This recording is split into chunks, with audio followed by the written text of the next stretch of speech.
Hello, hello, hello. How are you guys doing today? Back home again on the front porch. It is currently, let's see what time it is. It is currently 4:27 a.m. Having a little Diet Pepsi. I bought a 12-pack of Diet Cokes today because I'm almost out of my Diet Pepsis. I'm so happy about that. I just got done watching the 2-hour Big Brother tonight. Can't wait to see what happens in the eviction tomorrow, the live eviction. And I was watching Adam McIntyre's coverage of Trisha Paytas' video that she did about Jojo Siwa, talking about Colleen Ballinger on the Howie Mandel podcast. I had actually watched Trisha's video earlier today, and that was the video that I planned on doing today. But I was sitting here and I was watching it, and so this was my second time watching Trisha's video, and I had already taken some notes on it. A lot of people have asked me to respond to Trisha's video about it. There's so many videos that people have asked me to respond to. They've asked me to respond to the podcast that Jeffree Star was on. They've asked me to respond to Trisha Paytas talking about the podcast that Jeffree Star was on. And I have lots to say about that. I'm still wanting to cover the Mallory Brooke, Jaclyn Hill video from like a month ago. There's so many videos that I have listed to make. But I am really enjoying this late night reaction video, sitting on my front porch having a Diet Pepsi. I almost made some coffee, so I don't have any plans to go to bed anytime soon. I'm getting ready to watch Invasion. The second season of Invasion on Apple TV is out, and I love that show so much. It's so good. I love anything with zombies and aliens, which is why I am catching up on Fear the Walking Dead, then going back to watching The Walking Dead. I'm like in the Walking Dead universe right now. I am obsessed. So anyway, I thought that I would... so many of you said that you really like these late night videos, which I really appreciate. You guys are like commenting on my cozy coat. I have on this sweatshirt that I got from Feet, F-E-A-T. It's so cozy and comfy. And then I have this coat on. People ask me where I got this coat from. I got this coat from Abercrombie like years ago. I didn't even know that I had it. And I just recently lost weight, and so it now fits me this fall. I've had it forever. But anyway, I do feel rather cozy and comfy out here. I had a new candle that I was burning earlier today, and this one from Trader Joe's I burnt all the way down to the ground, so it's gone. I was actually gonna order some new fall candles from Trader Joe's. They're like $3.49. They're the best candles in the entire world, just in case you want to know. And so anyway, so many of you have said that you enjoy these late night videos. I kind of enjoy doing them out here too, late at night, because I'm very relaxed and I'm very calm, and I have my notes, and I feel very peaceful, and I feel as if I'm kind of very directed in my thoughts, if that makes sense. I feel like I need to bring this down just a little bit. Okay, so I appreciate you guys saying that. I feel like a little bit tonight, I look like I am doing live commentary at a football game, as if. I don't even know what a touchdown is, so that's not gonna happen. Having grown up with two parents that absolutely loved college sports, my mother was obsessed with college football and college basketball. I mean, when you grow up in the Midwest, it's kind of the thing, right? And my dad is like a huge sports watcher as well, and I just did not get that gene whatsoever. I don't know what a touchdown is or anything, but tonight I look like I'm doing live commentary at a football game, don't I? With all of this hoodie and fleece jacket on and everything like that. But anyway, so I'm going to talk about this whole Trisha Paytas, Colleen Ballinger, Jojo Siwa thing. But I have to tell you something first that's so funny. So I shared this on my vlog. Last night, I tried to go to bed and I could not sleep to save my life. And I have no idea how long this video is going to be, first of all. I think people think that when I sit down, like, I know the videos are going to be like 40 to 50 minutes long. I literally have no idea. I mean, if the video is going to be 20 minutes, it's going to be 20 minutes. If it's going to be an hour, it's going to be an hour. I literally have no idea. I'm not planning on these videos being as long as they are. I just kind of talk until I'm done talking, and then that's it, you know? But anyway, I talked about this on my vlog. So I got up last night because I couldn't sleep. I just was tossing and turning, tossing and turning. If you watch my vlog, you know I've like, ever since they changed my medicine, I am having huge difficulties falling asleep. I have for a long time. So I couldn't sleep, so I got up and I was eating these cakes in a jar that I had reviewed on my review channel yesterday. And so one of my favorite things to do is watch old drag pageants from like when I first came out, and which was in 1990. And I went to my first national drag pageant in Louisville, Kentucky. It was National Entertainer of the Year in 1993. Shayla Simpson won, and one of my dear friends at the time, Terry Vanessa Coleman, who was from Louisville at the time and worked at The Connection, sang live, Bridge Over Troubled Waters, and we were all rooting for her to win. But Shayla Simpson was amazing. She has since passed away, and she was an unbelievable performer. So anyway, I love to watch, you know, Miss Continental, Miss Gay US of A. I love to watch all the local pageants. So I was like going through all these pageants, and from this channel that I love, Kalani Productions, and they had posted this pageant in Champaign, Illinois. Well, I used to go to Champaign a lot before I got sober and after I got sober. And in fact, I dated somebody from Champaign, Illinois after I got sober. And so I was like, this pageant was like somebody that I had been friends with that now lives in Nashville, Tennessee, and works in Nashville, Tennessee. And I was like, okay, so this is interesting. Like, the bar, the name of the bar, Chester Street. I mean, I used to go to Chester Street in Champaign, Illinois, and she's performing, and I used to go, like, to Louisville and Nashville and Champaign and all these places, Chicago, when she would perform. Like, myself and all of my friends, we would all, like, go with her, and then she'd get a free hotel room for the night, we'd all stay, and whatever. And I was like, this would be so funny if I was, like, at this pageant. So I'm, like, watching this, and I'm like, this pageant, which was in 1994, it was like in March or April of 1994, which would have been like 6 months before I got sober. I'm like, this pageant seems kind of familiar. Like, I kind of remember her wearing this outfit, and when she's performing, and she was just like a guest at this pageant. She wasn't like in the pageant. She wasn't like a judge or anything. So I'm watching it, and they keep on like panning just like back and forth as she walks back and forth and is getting tips. And at the very end of her performance, she goes to the side, and it shows like two tables that are right in front, and it's me and my friend sitting there. It's like you can see me sitting there, right, with my legs crossed and everything. I'm like, oh my god, it's so surreal to see myself sitting at this bar that I used to go to in 1990. I mean, it's Peter Monn, 1994, right? But the thing that I loved, and you all know that I'm in my cussing era, right? Okay, that cussing's my first language. Now, I haven't been to a drag show in a long time. It's been a long time since I've been to a drag show. Indianapolis. Listen, this is the thing, right? I love RuPaul's Drag Race and all that, okay? I love all those drag queens. But there is nothing like a hometown drag show. There just isn't, okay? And the girls work their effing asses off. They just do, right? And, you know, with the whole emergence of RuPaul's Drag Race, it's like if you don't get on RuPaul's Drag Race, then you, like, never become anything, right? But yet, there's still, like, local people that are entertaining and working their asses off, right? And I think it's really, really important to get out and support your local performers, and take it outside of the whole, you know, drag arena. Like, go out and support your local artists and things like that, because it's really important to keep arts alive, you know, in your town.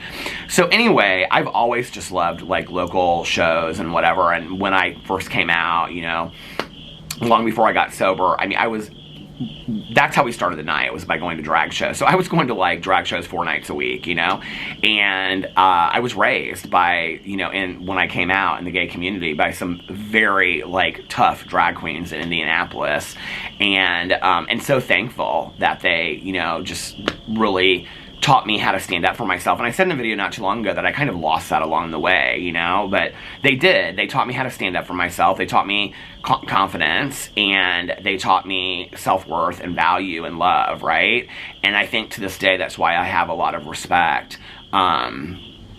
for, you know, drag queens that are out there showing pride every single day. And, you know, I'm sure there are some of you that take issue with that, and maybe this isn't the channel for you. I don't know. But, you know, like, when I came out And I was friends. Like, I immediately became friends. I was never popular in high school, but when I came out in the gay community, it was like, I like met very quickly, like, the popular people, and so I felt accepted very quickly, and the whole scene here in Indianapolis was centered around the drag community. And so we always looked up to them, even though they were our close friends, as like celebrities, you know? And so, but there was this one thing that they used to do at drag shows. I'm sure they still do this. I'm sure they still do, because I've seen like clips from drag shows recently, and they still do it every once in a while.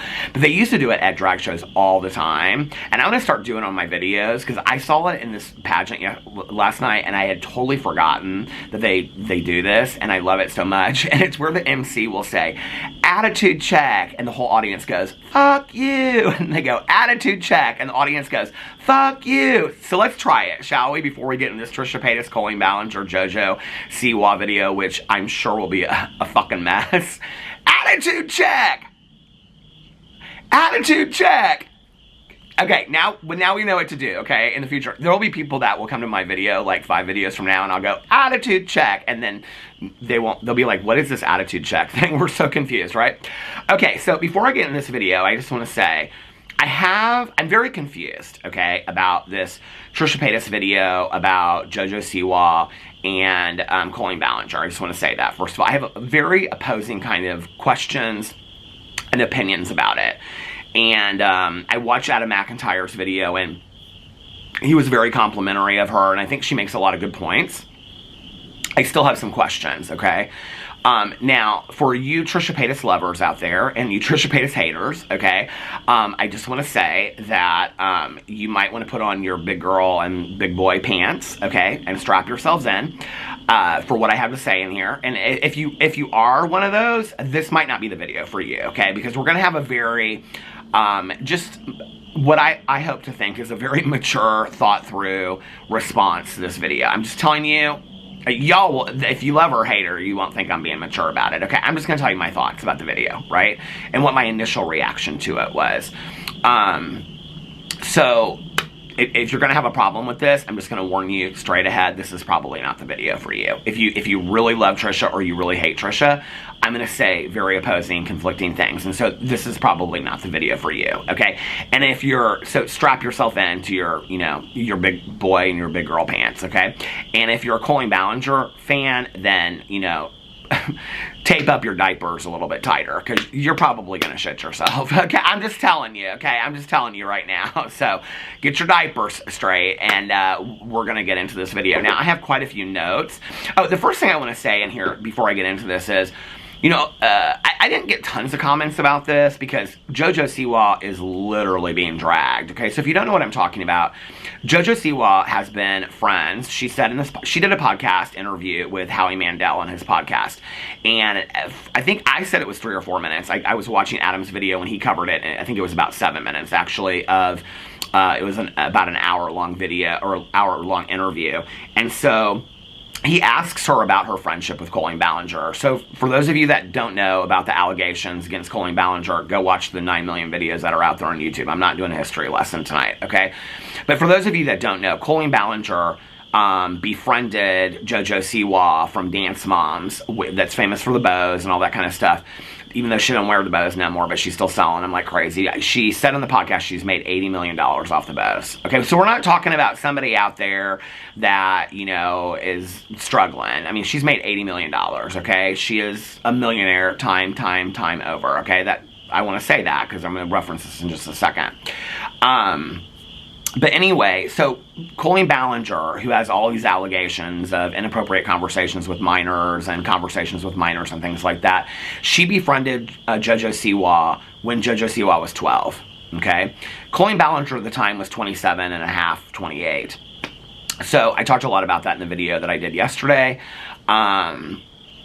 So she goes onto this video, or in this podcast interview, and she defends Colleen Ballinger and talks about how she's cool and her contribution to YouTube, and basically she doesn't come right out and say that the victims are lying, but what she says is that the internet will take a lie and run with it. Okay, so she basically insinuates that the victims are lying is what she does. And she talks about people being canceled and things like that, right, over lies. So a lot of people are saying, okay, first of all, you defended Colleen Ballinger about these allegations, which Trisha Paytas came out in her video and she said, I'm not really sure why we're continuing to call them allegations because they're facts. It's evidence. She even got in her video. Adam McIntyre's even said she got in her video and she said these things were facts. She said she did do these things. That if you read the lyrics of the song and do all this kind of stuff, they're facts, right? That she even acknowledges that. Colleen Ballinger has even acknowledged that, right? Which is interesting when you think about the fact that she said her team wouldn't let her do that song. Wouldn't come out in a video, but that they said that she could sing it. And then she acknowledged that, you know, she didn't have boundaries and things like that. Okay, so something else I want to talk about later in the video is that I'm not really entirely sure, and a lot of people are speculating that maybe Colleen Ballinger is not working with an attorney anymore, that maybe she just hired him here or there because these attorneys are so expensive. I can't remember who said this in a video, but I thought it was a pretty pertinent point that a lot of these YouTubers or celebrities hire these people like by the hour to deal with this or to deal with that he probably isn't on retainer 24 hours a day for her, because how could she afford that, right? And he's really not doing anything for her at this point either. And well, this is the point I was going to make, because Trisha brings up the nudes of hers that were sent, that Colleen Ballinger was sending to people, and that Colleen Ballinger sent an email apologizing to Trisha Paytas for having sent that. So Trisha says that's fact. She apologized for that. She took responsibility for it. Here's my question. If Colleen Ballinger has this fancy-ass attorney that is telling her that she can't get in a video and speak, okay, about these out, this is where people are like, well, she can't get in a video because it'll implicate herself. Probably the one thing that Colleen Ballinger, like, of all of the stuff, okay, that really, and I know that people don't want to hear that. There's like, well, there's these group chats and there's this and that. A lot of that stuff is like, I've talked to attorneys about this. It's really, like, a lot of that is really hard to prove. But the one thing that's not is the evidence that she sent Trisha Paytas' nudes to people, right? Okay, and then she came out and she sent an email to Trisha apologizing for sending the nudes. So that's factual, paper-trailed evidence, okay, of Colleen Ballinger implicating herself in that situation. So her attorneys told her she couldn't. This is where it's bullshit when people want to say that Colleen Ballinger can't come out in a video and address it. She can't come out in a video and address it because she's implicating herself, but she implicated herself to Trisha Paytas by sending her an email, apologizing, and taking responsibility. I don't buy it, okay? She's waiting until people forget about this and this whole thing dies down, right?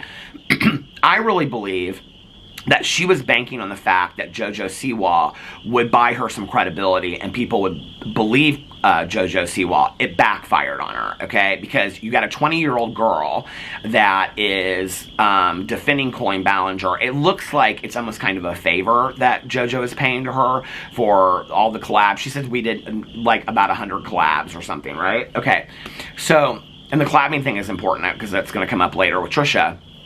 But, you know, she says all this kind of stuff, and so people are now saying that you defended Colleen Ballinger and you're victim blaming and shaming. Okay, they're saying that to Jojo Siwa. Adam McIntyre, in his video, he goes over to her Instagram and it's just flooded with comments that people are coming for Jojo Siwa, right? Okay, so I didn't get tons of comments about this. I mean, I feel like the majority of the people felt that Jojo Siwa was in the wrong, but I did get a few comments that people were like, and Trisha even mentions this in her video, that Jojo Siwa is young. People are insinuating or alleging that Jojo Siwa was in some way groomed as well by Colleen Ballinger and that she's just not aware of that yet. You know, I feel sorry for Jojo Siwa. Jojo Siwa is a young woman, and she's 20 years old, and I grant that she may have gone through something that she's not aware of yet. You know, I think that's why I try not to be super hard on her. The thing I questioned the most in my video yesterday is, why are we listening to her? Like, why is she the paramount opinion on if Colleen Ballinger is a good person or not? I mean, she's literally a reality star that got popular and got famous from reality TV. It's not like, you know, she's anybody that...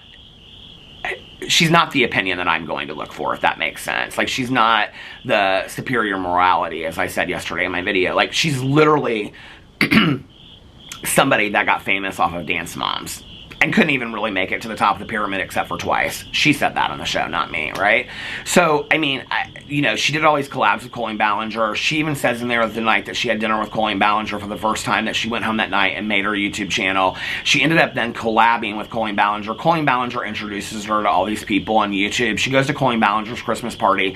You can see that, okay? She's at Daniel Prada and Joey Graceffa's Christmas party.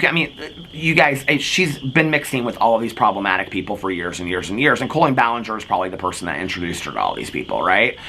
So I'm not taking away from the fact that Jojo Siwa may have gone through something that she's not aware of yet, and I do feel bad for her for whatever she'll figure out down the road, or whether she feels like she was manipulated by Colleen Ballinger as well. Like, I don't take that away from her. That may be true. But she chose to get on this podcast. Okay, now I looked it up. Now, she has a talent manager that she's had from a very young age of being on reality television, this Karen person. She's worked with her from a very young age, okay? Jojo Siwa has a team of people around her. So that team of people would have had to approve for her to go on the Howie Mandel podcast. They would have also had to have approved the questions before she went on there, okay? I don't know if you guys know that, but that's something that happens before you do an interview, is that they have to approve the questions. Somebody like Jojo Siwa that's very careful about what she's putting out there, and she even says in the interview, she says, let me think about this so I can say exactly my piece or whatever, right? So she's very carefully picking her words, and even then it's like she stumbles over her words so badly she can't get out what she wants to say. Okay, so she could have just said, yes, Colleen Ballinger and I are still friendly, and I choose not to speak about this. And if Howie Mandel kept on pushing it, she could have said, Howie, this is not a topic that I want to talk about. Or she could have asked him to edit it out. I think Trisha even mentions that she's had people edit things out of podcast interviews and whatever, right? But she chose not to do that, okay? So she chose to come out and have this opinion, a piss-poor opinion about Colleen Ballinger and defend her and victim shame the victims and blame and shame them, right? Like, that was her choice, okay? Now, when I used to talk about Tana Mongeau back in the day, and I would say, like, Tana Mongeau could be a representative of her youth, people would always excuse it away and say, Tana Mongeau is so young. Tana Mongeau this, right? And then when the whole James Charles allegations came out, because he was similar in age to Jojo Siwa, people would say, James Charles is so young. Like, he's not emotionally developed yet and things like that, right? Okay, we are talking about people that have mass amounts of money, okay? Mass amounts of power in their industry, okay? Whether or not they want to be role models, because people would say to me, well, Tana Mongeau never chose to be a role model. Well, whether she chose to or not, okay, her entire audience is youth. So she indirectly has some responsibility. If you don't agree with me, that's fine. You don't have to agree with me on that, okay? But I feel like, it's like when Jamie Foxx won the Oscar, and he talked about how, like, Oprah said, you now have a responsibility to the black community, like, as being a good representative and things like that. And he talked about that later, right? And so I feel like indirectly, when you are somebody who your entire audience, like, my audience is not youth. My audience is, I think we know that my audience is, we're a mature audience over here, okay? I love my 60 and 70-year-olds over here, okay? But, so here's the thing. It's like, when your audience and you are making your, 80-year-old women are not buying JoJo's bows by the millions, okay? It's her youth that are buying that. It's girls that want to be dancers and be on Dance Moms. That's her audience, okay? She knows that. And, Adam McIntyre showed this video clip of Colleen Ballinger and Jojo Siwa that was very inappropriate, talking about kinky stuff, and JoJo's like, what's kinky? It's really inappropriate, okay? To the point where I don't even think Jojo Siwa realizes it's inappropriate. But here's the thing. We want to excuse all this. And I'm not saying that I was super emotionally developed by the time I was 20, because I wasn't. I got sober at 22 and a half, and I was probably 22 and a half going on, 15 at the time emotionally. But the reality is this, okay? That I knew what was up at 20 years old. I fucking knew what was up, okay? That's just the reality. And I think most of us did. We live in a world where people can serve our country at 18 years old, okay? So we literally have people that are, protecting us in Afghanistan right now that are 18 years old, okay? But we want to take all of this off of Jojo Siwa, who's on a podcast interview talking about how she wants to have kids right now and start a family. So we grant, okay, that she has a maturity level to start a family and have kids. She's of the age that she could protect and serve our country. She can vote. she's about to be 21. She can go, I mean, really the only thing that she can't do in here in a few months is rent a car in some states, okay? She can basically do everything right now that a legal adult can do except for go to a bar, but that will be changed in a few months, right? And she wants to start a family and have kids. She's been in several relationships, but we want to say she's not emotionally developed and whatever. Now, I'm not taking away what she might have gone through with Colleen Ballinger. I feel sorry for her because I don't think she realizes the implications of what she went through. And I do think, like Trisha Paytas said in her video, that she will realize that at some point, right? But that doesn't take away from the fact that Jojo Siwa herself has a lot of power. She has a lot of money. She has a lot more power and money than the majority, 99.9% of us will ever know or see, right? Okay, so her voice does matter, and what she's choosing to do with her voice matters. Not only that, but Jojo Siwa protects and defends a lot of people. She is just done videos with James Charles like a month or two ago. Okay, she was at his painted launch. He is also a self-proclaimed predator. So we're talking about people that she's choosing to hang around with, okay, and defend them. And so it's extremely problematic, all right? So I grant the fact that the girl is young and maybe she's not entirely emotionally developed, but she has a team of adults surrounding her, and I'm not blaming that on that, but like those are people that should be advising her that maybe she shouldn't be speaking about this, right? Her own journey of having to figure out her relationship with Colleen Ballinger, that's hers to figure out, okay? But maybe in the interim, you shouldn't be defending predators by going to their launch parties or getting them podcasts and defending them. Maybe this isn't the time to do that, you know? That's just my two cents on that. That's why I am talking about the Jojo Siwa thing. So I just want to make that very, very clear before I get into this video. Okay, so where am I? Oh my Lord, I'm already at 26 minutes and we haven't even got into talking about this. Okay.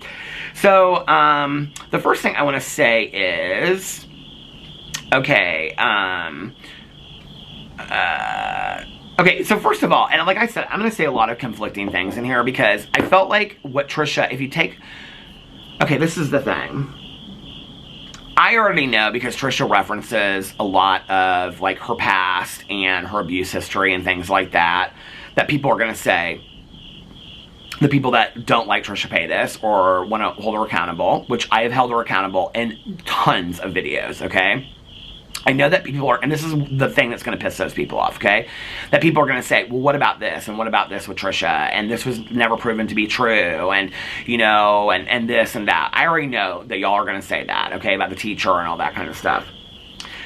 I'm not talking about this in this video, okay? I'm talking, and the last time I said that in a video, I literally got eaten alive, okay? Because everybody was like, you're giving Trisha a free pass. I'm literally covering what Trisha said in this video, okay? We're not, I've talked about that in past videos. I'm not getting into that in this video, okay? We'll save that for another day. Trust me. Trisha will have another day of that, okay? The other thing is that Trisha says in her video, in this video, that, you know, like, when you hurt somebody or when you did something wrong, you have to come out and apologize for it. I literally, like, rolled my eyes. I was like, oh, girl, like, you are not the one to be the teacher about all this, okay? Because, yes, Trisha is starting to make amends for her wrongs, and she's starting to apologize to people. She's starting to, okay? Like, people are like, she's made so many apologies, and this is her redemption arc to her and all this kind of stuff. Okay, she's got a lot of, like, you know, I can appreciate that Trisha is attempting to try to make some changes. For me, it's like, I see like 3 steps forward, 2 steps back. And so it's going to take a long time for me to believe that Trisha Paytas is a changed person. It's just going to take a long time. I mean, I followed Trisha since I started on YouTube. Okay, so it's going to be a lot. And like I'm going to show to you at the end of the video, like Trisha, she doesn't, okay, she's coming real hard for Colleen Ballinger, but then it's like she doesn't really ever address the James Charles thing, which is not, like, it's not hers to address because she doesn't have any personal interaction with that and she doesn't follow him or anything like that. I get that, right? But then she has people that do on her podcast and things like that, and so she's giving those people a platform and not really asking them about that. And so it's like, okay, so you have problems with some predators but not others, and those stories are very similar and being compared to each other right now. So to me, me, that's kind of confusing. But she comes out and she says, you know, that she's made apologies to people. You started to do that. And I think that's a great move in the right direction, okay? But I am not, in this video, going to be talking about all the lies of Trisha Paytas and all the people that she's hurt and she hasn't. I've done that in a million videos. I've talked about the community she's offended. I've talked about the people that she's hurt. I've talked about the lies that she's made and all that kind of stuff. That's not what this video is about today. This video is talking about Trisha Paytas' video about Colleen Ballinger and Jojo Siwa, and Jojo Siwa talking about this on the Howie Mandel podcast. I just want to make that clear, okay? So that 9 million people don't come over here and be like, well, you didn't say this about Trisha, you didn't hold her accountable. That's not what this video is about, okay? Maybe we'll make that video next week, but this video is not about that. So if you can't handle that, then this is probably time to sign off this video. This is going to stop here. Hold on a second. It always stops at the 30-minute mark. So, okay. So now that we've given those caveats, let me get into this. So Trisha goes on and she says, well, first of all, she said she was never going to talk about Colleen Ballinger again. She said that in her first video where she talked about it. Now, here's my thing about it, okay? I feel like you can change, my best Judy Tawny Jean, she says all the time, I can change my opinion from 1 minute to the next. Trisha Paytas has every right to change her opinion from 1 minute to the next. And 100%, I just want to say this, and I have clarified that I said something, kind of wavered in another video, and then I cleared it up, and people are like, well, I'm waiting for Peter to apologize. I did come out and apologize, and I did clear it up in another video. Trisha Paytas is 100% a victim of Colleen Ballinger, okay? 100%. For sending her nudes to these people, okay? Trisha said she was never going to speak of Colleen again. Trisha has spoken of Colleen several times. Here's my thing about it, okay? Trisha can talk about Colleen as much as she wants. I don't think she ever has to stop talking about Colleen. That's her right. She can talk about Colleen in every fucking video if she wants to. Every fucking video. It's Trisha Paytas' channel. She can talk about whatever she wants to talk about. I have no right to say it's Peter Monn's channel. I'll talk about what I want to talk about over here, okay? It just is interesting to me that she said she was never going to... Now, like I have said, I am never going to talk about things again and turned around the very next day and talked about it. So I get it, right? But I think it's interesting that she said that. Now, maybe she's come out and addressed that she's changed her mind on that, and I'm just not aware of that, because like I said, I don't watch Trisha that closely unless people send videos to me to watch and things like that, like this one. But that's just interesting to me. But I will say that I think Trisha has a right to continue to talk about this as long as she wants to, so I will say that. Okay. Hold on a second. And she has a right to change her mind about that. Okay. But it makes me wonder, okay, in talking about it, and I know that people are not going to like when I say this, right? But this is me having followed Trisha Paytas for 7 years. I mean, I've watched Trisha Paytas, like, I watch her less closely now than I did 5-6 years in a row. But I used to watch her pretty closely. I used to watch a lot of her content, okay? And followed all the drama with Trisha. Trisha doesn't really do anything. I mean, Trisha's very calculated in her moves, and most of her moves have motive to it. If you watch Trisha long enough, you'll, like, there's definite motive and calculated choices to what she does, right?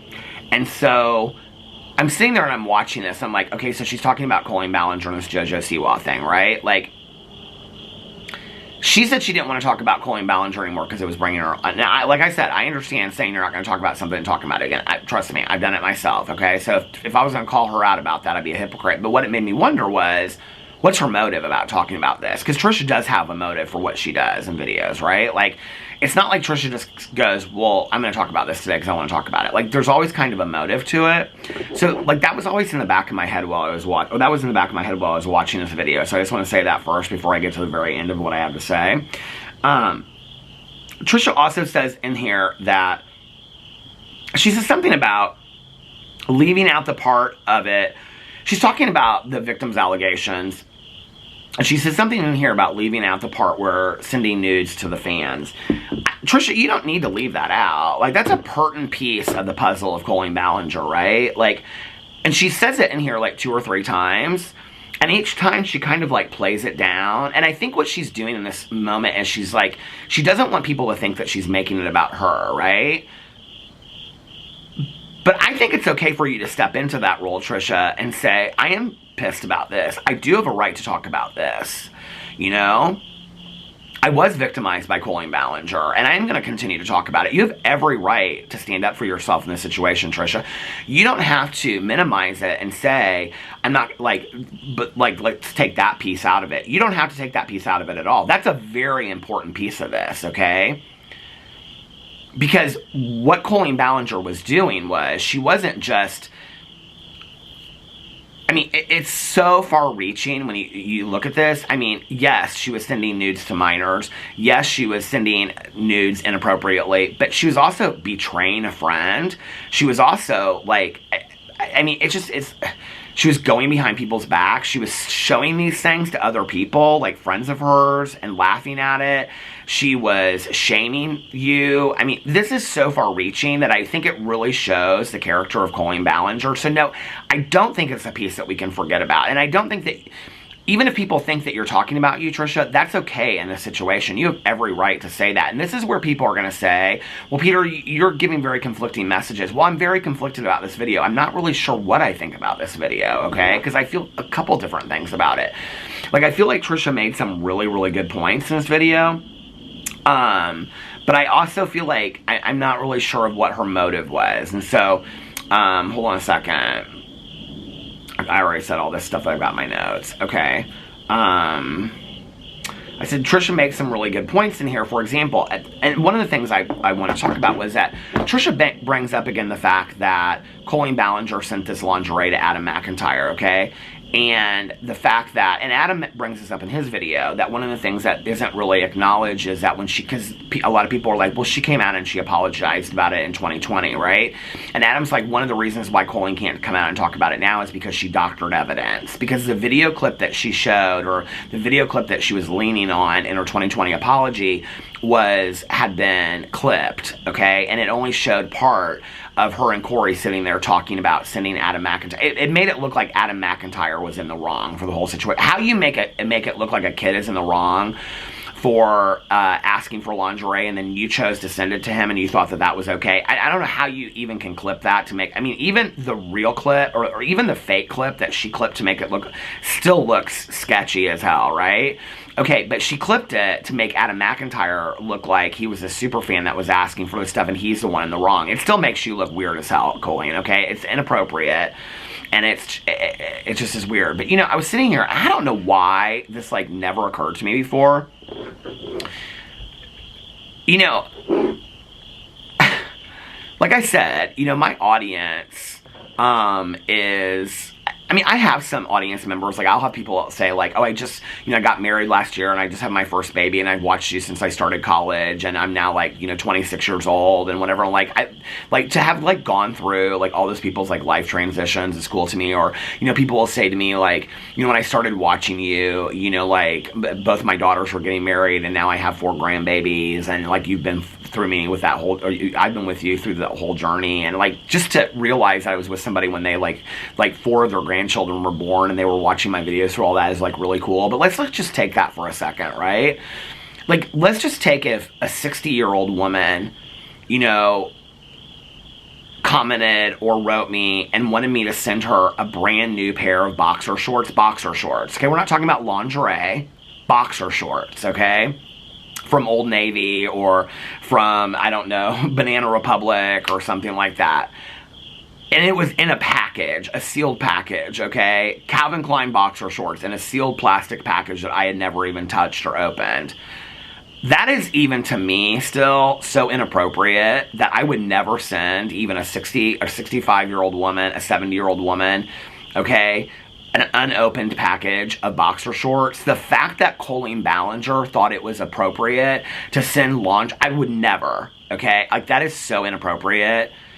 The fact, to somebody that watches your videos that you don't even know, the fact that Colleen Ballinger, who had, or either had or later had lunch with this kid without his parents being present because she didn't want them there, okay, and was having private conversations with him, thought it was okay to send this person lingerie, like, is so bizarre that she thought that there was anything right about, I mean, if you just take that one piece alone, that she thought there was anything right about that. Like, ask any YouTuber out there, okay? Would you send a 50 or 60-year-old or 70-year-old viewer of your videos, like, an unopened piece of underwear? Like, I don't think there's many YouTubers out there that would say yes, okay? I mean, This isn't like Hooters, okay? And you're going and you're buying a shirt that one of the girls wore, okay? Which, by the way, is totally fake because my roommate used to work at Hooters and she'd say that they, you know, like, the guys would be like, can we buy one of their shirts? And they had a box of, like, you know, shirts back in the box that they all thought were, like, used shirts. So the girls just, like, went back in the back and took off. They just pulled these shirts from the boxes, right? So it was total bullshit. But anyway, which kind of cracks me up. I never really understood Hooters, but I will say that back in the day, I don't drink Mountain Dew anymore, but back in the day when I drank Mountain Dew, they had the best Mountain Dew in the entire world. But anyway, have you ever been in a Hooters? I mean, I don't know what they're like today because I haven't been in one in over 20 years, but when my roommate used to work there and I used to go pick her up from work and stuff, I mean, they literally wore two pairs of pantyhose, and I would have to, like, she would, like, hold herself in the kitchen, and I would, like, pull her into that shirt and knot it up in the back and stuff like that, and they're, like, their handbook of how they had to be dressed for work said prom ready, and they had to have their hair all done up and, like, 4 layers of makeup and stuff like that. But I will tell you this, my roommate worked at a lot of bars and restaurants, and she was always walked out to her car, as were the other people, by the manager, and she said it was the safest environment that she ever felt like she was worked in. But when you go into I mean, it's literally like a sports restaurant. It's the most ridiculous thing. Like, Hooters, I don't even know if they're still around, right? But, like, Hooters back in the day, like, always got this reputation of it being like, ooh, people going in. Who is ogling girls in Hooters, okay? It's stupid. I can remember friends of mine being, I don't know, it's just like the whole thing is so ridiculous to me, but why am I going on this Hooters thing, right? But, I mean, chicken wings and Mountain Dew and girls in 4 pairs of pantyhose. It's just ridiculous to me. I always thought that my roommate looked more like an aerobics instructor with her scrunched down socks, you know, and the Nike, the Reeboks, you know, with the thing. I always thought she looked like a aerobics instructor, not a Hooters girl. But anyway, so what was I saying? I mean, like, yes, that's the thing. Like, where did she ever think that was okay? Like, I would never, I don't care, you know, I don't care 40, 50, 60, 70, I would never, let alone somebody younger than that, send an unopened pair of boxer shorts, okay? Like, that is weird, that you even thought there was anything okay about that. And I have to just tell you, like, that one piece alone isn't even really talked about that much anymore, but, like, I can't imagine any YouTuber out there would think there was anything okay about that, you know what I mean? Like, I just think that that's really bizarre. So she brought that up in the video. So I already talked about the part where she sent Trisha the email, which I think isn't that like a paper trail of evidence? I would think so. Her attorneys were okay with her sending, I mean, if you apologize to somebody in an email, that's factual evidence that you could present to a court, right? That she's taking responsibility for sending nudes to minors. Like, she took responsibility for that in an email to Trisha Paytas.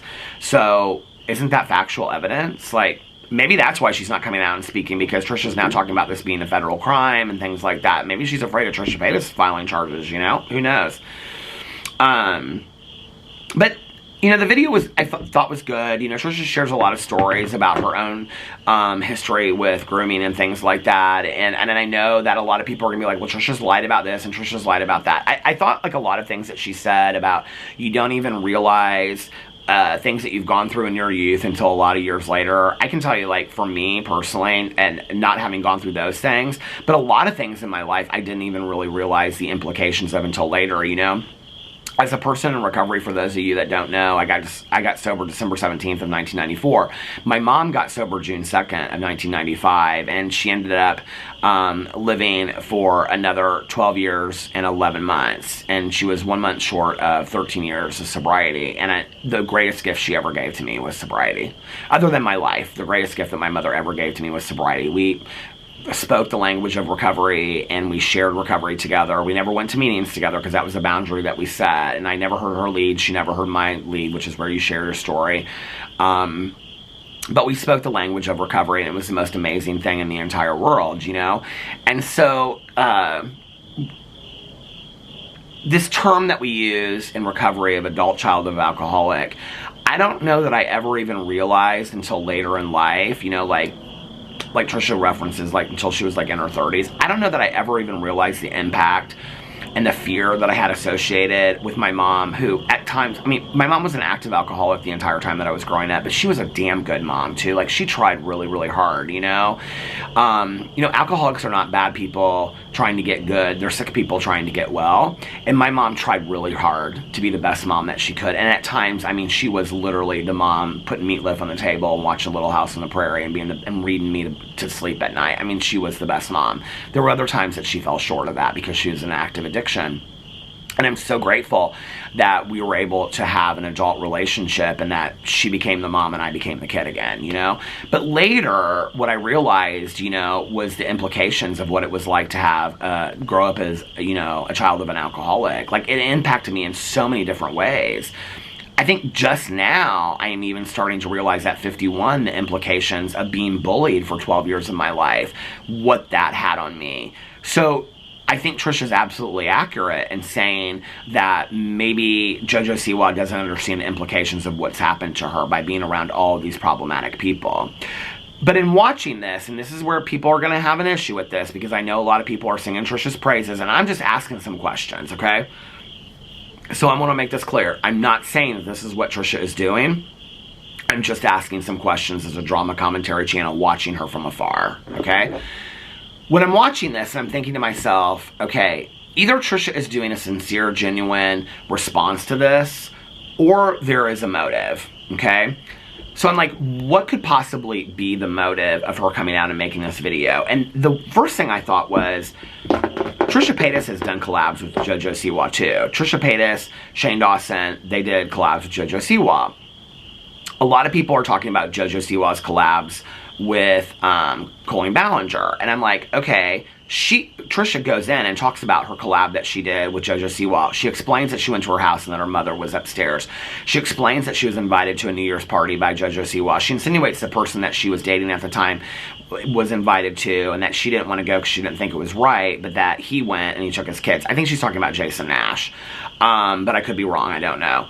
So anyway, which is kind of a dig, I think, directly at Jason Nash, saying that Jason Nash thought it was appropriate to go hang out with, you know, a kid at this time at her New Year's party, but Trisha decided that she didn't think that that was right.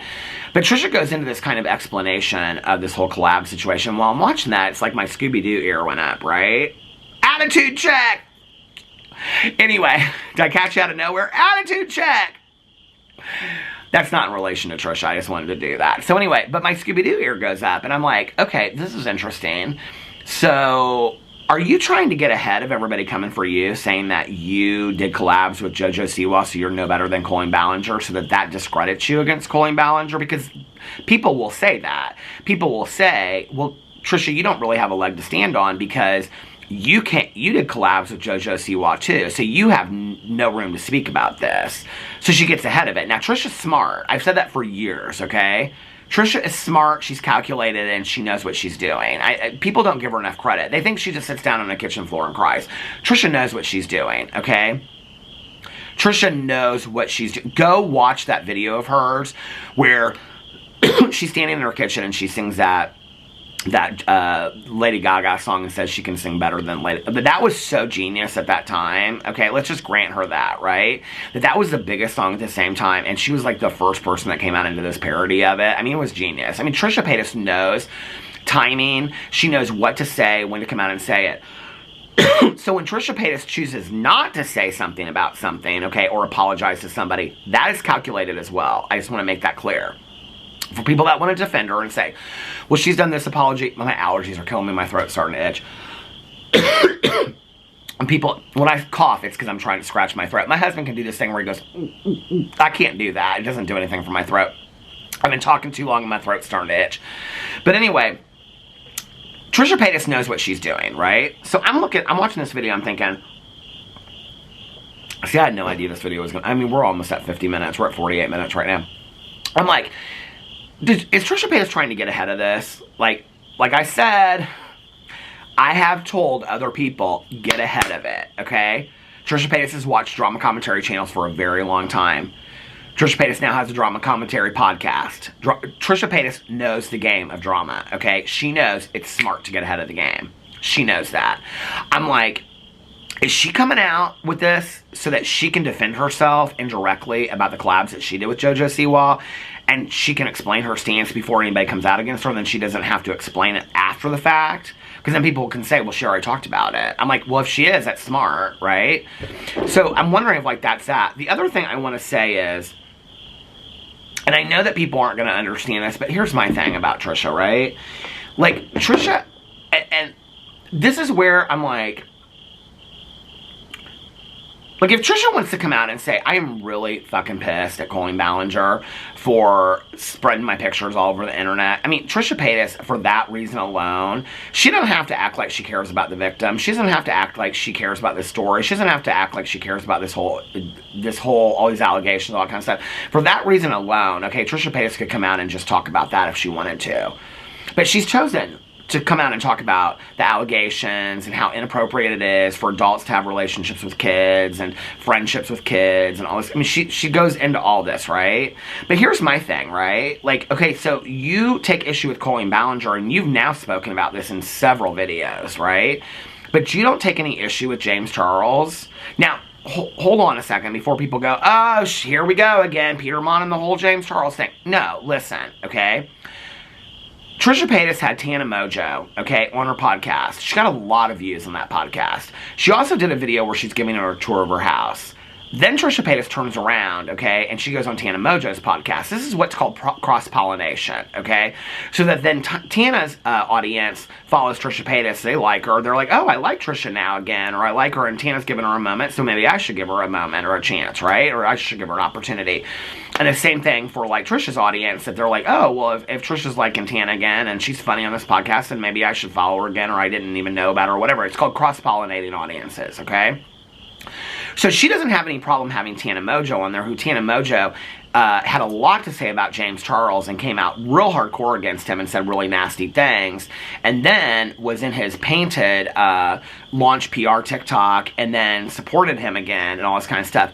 Then was called out by Ethan Klein on the red carpet at the Streamies, and Tana Mojo said that she would call in to the H3 podcast and she would disavow James Charles. That's what Ethan Klein said. He said that in his podcast, right? Okay. Well, I just literally looked minutes before I started this video. Like, literally a minute before I started this video.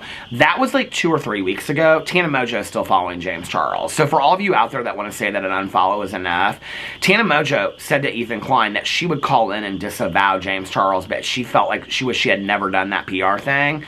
But you're still following him on Instagram. So you obviously don't have an issue with him, Tana Mojo, okay? You're obviously a liar straight from the pit of hell. Well, I've been knowing that for years, okay?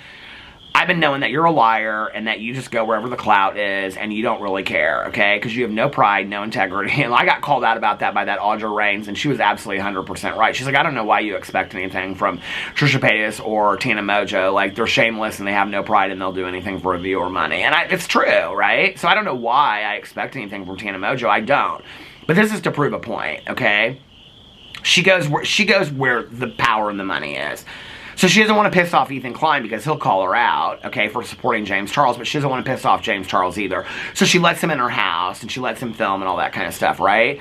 But you told Ethan Klein that you would call in and disavow James Charles, but now you still follow him on Instagram. Even if you couldn't call in because the show's been down or whatever and all that kind of stuff, you could still unfollow James Charles if you really felt that strongly about it. But apparently you don't have time to do that when you live on social media. Okay, and better yet, Trisha Paytas, who has such a huge issue with all these allegations against Colleen Ballinger and is still, like, really rooting for the victims, and she has a huge issue with the victims, and or she wants to support victims and all victims and things like that. She don't have any issue with James Charles victims, and she has Tana Mojo on her podcast, and she goes on Tana Mojo's podcast, and Tana Mojo supports James Charles. Okay, oh, but wait a second. But Trisha Paytas also had TikToker Terry Jo on her podcast as well. And Terry Jo is a huge James Charles supporter. In fact, Terry Jo just did a painted TikTok with James Charles. But Trisha Paytas had Terry Jo on her podcast. Didn't ask Terry Jo anything about it. So you have a problem with Colleen Ballinger's victims, but you don't have a problem with predator victims in general. You just Colleen Ballinger's. So is this about victims in general, or you have an issue with kids being hurt, I'm confused, Trisha. This is where I said at the beginning of the video, I'm confused. Are you rooting for the kids? Like, are you on the side of the kids? Or are you only on the side of the kids that were hurt by the person that sent your nudes to around the world? Because that's, to me, kind of how it looks. If you're then having people that are supporting James Charles on your channel, but you want to then call out all the Colleen Ballinger and all the people around her that are supporting her, they're evil. Okay? They're evil. But then you have on all these people that support James Charles. And you're even, like, having people, like, I don't even know what that girl's name is, that Pansino, I don't know what her name is, but she's done, like, a ton of collabs with Colleen Ballinger. Trisha Paytas said in this video that she doesn't even, like, want to have, like, adults at her daughter's birthday party. You literally had one of Colleen Ballinger's best friends at your daughter's birthday party. You just posted the pictures on your Instagram. People sent them to me. Okay, so I don't know how you get in a video and you say that you don't want to go to Jojo Siwa's party, and then you go in this whole thing about how you don't even want to have adults that don't have kids or aren't family to your own daughter's birthday party, but you had that gal that I don't even know what her name is, Rosie Pants. I don't know this person, okay? I know she's a huge YouTuber, but she's done a bunch of collabs with Colleen Ballinger.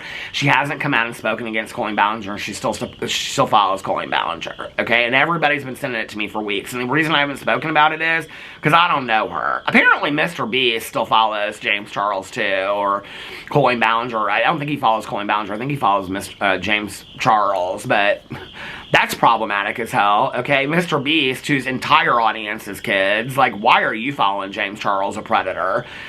You know, I mean, I know everybody wants me to call these people out. I mean, I don't even know how many videos I could make if I wanted to call these people out. Okay, but Trisha, this is different. Trisha Paytas is coming out in a video and talking about all this kind of stuff. And then she's having one of Colleen Ballinger's biggest friends and supporters to her daughter's birthday party. I'm confused. Or to a birthday party, or Moses' birthday party, or somebody's birthday party. But I'm pretty sure it was her daughter's birthday party, okay? So I'm very confused about how you're still surrounding yourself with Colleen Ballinger's biggest supporters, but saying all this kind of stuff. It's just confusing, Trisha, okay? And what it is that you're sending out a mixed message to people. So you make a lot of really valid points in your video. You make a lot of really strong points, okay? Now, you want to say, let's just leave your issues to the side. Okay, well, let's just leave all of the stuff that you've never addressed to the side and the things that you've never talked about. Let's leave that to the side for a second, okay? For all the people out there that are going to come for me and say I'm giving you a free pass. You made a lot of really valid points in your video, okay? I grant you that. I think the things that you said in explaining all this were fantastic. I really do. It just kind of takes away the power of it for me when then you have Tana on your podcast and you have Terry Joe on your podcast and they support a self-proclaimed predator. So, vet your people out better. I don't believe you follow pop culture so closely, you had to have known that, okay? So either vet your people out better, or why is it okay with one person but not okay with another person? So is it really the victims that you care about? Trisha, I'm confused, okay? I'm confused. So, I don't know. I just think that's something you need to think about. If you want your voice to matter, you know, like, I think it has to be a solid stance through all of it, right? So anyway, that's just some thoughts I thought. I could be completely wrong about that. I just want to say that I could be completely wrong about that, and maybe there's no motive, and she just sat down and wanted to make a response video to Jojo Siwa's. She just wanted to do a response to the interview. I don't know. But she says a lot of really pointed things in there to then have very problematic people on her podcast and not have any problem getting tons of views and making lots of money off of people that support a predator. But you don't have a problem calling out a predator. It's confusing to me, you know? So, anyway, that's all I have to say, and we're almost at an hour. So let me know what you think in the comment section below. Maybe I'll see you tomorrow night. It depends. I don't know. For another Diet Pepsi? Anyway, one last time. Attitude check! Attitude check! Anyway, I love you guys. Attitude check! Attitude check! I love you guys so much, and I'll see you tomorrow. Bye.